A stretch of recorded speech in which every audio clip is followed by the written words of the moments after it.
आज हम भगवद गीता के 9वें श्लोक का वर्णन करेंगे। इस श्लोक में दुर्योधन ने अपनी सेना का वर्णन करते हुए कहा है कि हे आचार्य द्रोणाचार्य, मेरी ओर से और भी अनेक पराक्रमी वीर योद्धा उपस्थित हैं।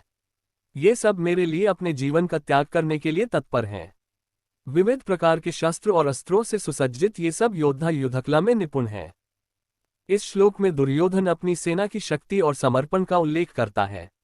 वह कहता है कि उसकी ओर से केवल प्रमुख महारथी ही नहीं बल्कि अनेक अन्य योद्धा भी खड़े हैं जो युद्ध में मर मिटने को तैयार हैं।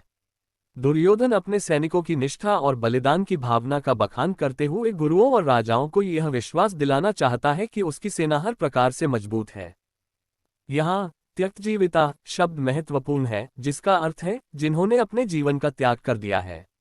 इसका भाव यह है कि वे योद्धा मृत्यु को भी खेल समझते हैं और युद्धभूमि में दुर्योधन की रक्षा के लिए अपना प्राण न्यौछावर करने को तैयार हैं। किसी भी युद्ध में विजय के लिए ऐसी निष्ठा और आत्मसमर्पण आवश्यक होता है और दुर्योधन इस बात को बड़े गर्व से प्रस्तुत करता है। साथ ही नाना शस्त्र प्रहरना ये संकेत देता है कि उसकी सेना विविध अस्त्र शस्त्रों से सुसज्जित है। इसका अर्थ ये भी है कि वहां विभिन्न प्रकार के योद्धा हैं, कुछ गदाधारी, कुछ धनुर्धर, कुछ तलवार और भाले चलाने वाले। इससे ये जाहिर होता है कि सेना केवल संख्या में ही नहीं बल्कि अपनी क्षमता और युद्ध कौशल में भी अत्यंत सक्षम है।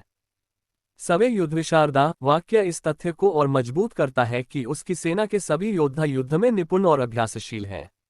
इसका उद्देश्य भीष्म और द्रोण जैसे आचार्यों का आत्मबल बढ़ाना है ताकि वे पांडवों की शक्ति को देखकर विचलित न हो।